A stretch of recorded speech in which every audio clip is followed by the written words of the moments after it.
اطلاع میلاو شوه دغه ته زه او زما ټیم سره د انویسټیګیشن سټاف موږ لاړل کې چې معلومات شو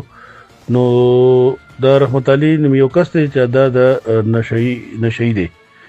نشي عادي دی ایسو چس مسدس کی بقول د غوړیانو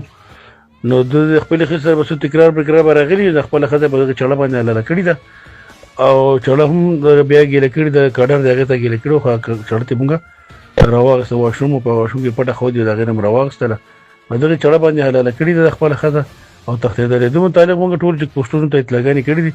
ان شاء الله ډیر زر چې د گرفتار شي قانوني کاروي جاري ده د پوسټ مارټم لپاره هسپتال بیرکوټ ته رسول ده ان شاء الله چې ملزم به ډیر زر ته سره به گرفتار شي تاسو نوټس کې به ضرور السلام علیکم